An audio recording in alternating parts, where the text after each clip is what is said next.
When you noticed that your thinking around it was pretty rigid, again, can you say more about, in addition to noticing, like how'd you help yourself get more flexible? Um, well, I started using the Anxiety Challenger app again to reward myself every time I noticed the rigidity, if that's a word, and leaned into that feeling. That's great. What was the feeling? It was, I think it might have been a not just right feeling. It was a tightness in my chest, the same kind of feeling that I get. You, I think you and Michelle talked about this. I listened to that, and it was the same kind of feeling that I would get when I would put on clothes and feel that it was not just right, and would like not go out for that day, or would need to change. And it's kind of like the edge of a spiral, like this stepping into the Narnia closet moment. Yeah, that completely makes sense. And now it sounds like you use that feeling as a cue that this is a good time to give yourself points for an exposure rather than this is a good time. This is a time that I start to panic because I Yeah. know that this is going to spiral. Can you say anything about the process of shifting from, the not just right feeling is the beginning of a panic to it's the beginning of an opportunity? Yeah, there's still panic. That's or like the if not panic, definitely the anxiety feelings. And for me, I think it's the process starts with noticing, naming it, often out loud to my boyfriend, um, and then for me. There's often been like a second wave of the feeling that perpetuates the initial feeling, where I am panicking about the feeling itself, What are you which afraid we of? of feeling afraid. Uh-huh. Yeah, so there's like a whole emotional perfectionism is what you and I have called it. Mm-hmm. Um, yeah. So I would but logistically, it would be the noticing it, naming it, often out loud, and then allowing myself to feel that anxiety. Um, but instead of kind of bracing against it. I guess that's hard to describe logistically because it's all super internal. Um, uh, but then giving myself like a point on the for having felt it and noticed it, and then just the act of giving myself that point is the part where I think I'm able to flip it to like, okay, I felt it, I've noticed it, good job, this is me doing it and feeling those feelings instead of fighting those feelings.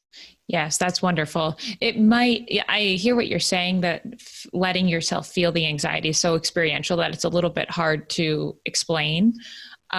One way to think about it is that you're just not, your attitude is one of active willingness. So Mm-hmm. you're not doing anything. It's kind of like a don't just do something, sit there, where at other times you may have done something to resist against it or try to make it go away. And if after you notice a name, you then say, okay, this is a time to be actively willing to allow anything that's here. Yeah. You probably have actually different sensations at different times, but it's that Mm-hmm. attitude shift that's really powerful. Mm-hmm. Yeah, definitely. It's how it's framed for myself that is change it, and it is very active to participate in that reframing each time it happens. Yeah, was there a moment that you remember that you like did this and you understood your anxiety as an opportunity and then that reinforced the behavior, now in the present tense? Or has it been a gradual process? Like, how'd you get yourself to active willing acceptance? It's definitely been a gradual process.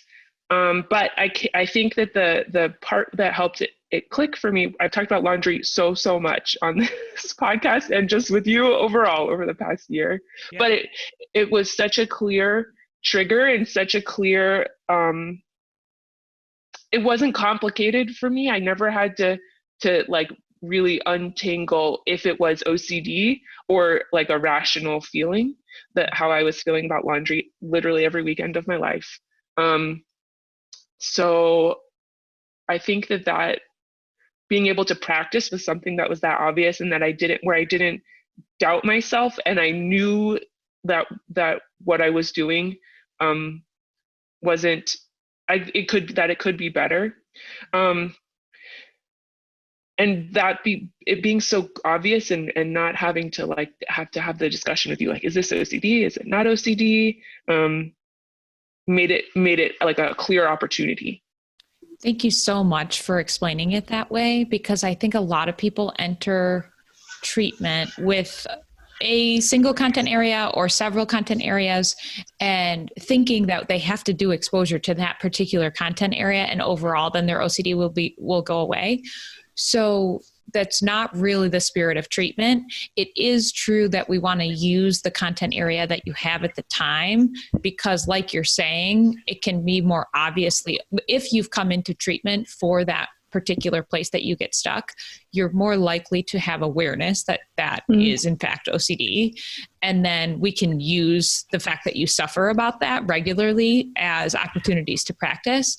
But then that transition that I think you've made from the skills that I learned while relating to my experience of laundry differently are now generalizable to all these new experiences, like being in shelter in place, is the transition that we're hoping for everyone. Would you say that the generalizing the skills that you use with laundry has been a challenging process, or like, can you say anything about how you went from what I was doing with laundry as an opportunity, and therefore also food flexibility as an opportunity? Yeah. It's the internal feelings. It was being able to relate how I feel at different times and catch it. I think there was a couple of months where I worked with you on identifying those cues. And what I learned was that the cues were, it's not, I mean, obviously it is, there are like environmental triggers, but the cues that I was able to respond to and that I could use to like tie those different content areas together were all internal. And it was like how I was feeling and when. And so even down to like physical cues, we talked a lot about like, oh, what do you feel like when you talk about that? And it would be like, oh, my chest is tightening, or, oh yeah, I'm crying again, must be shame.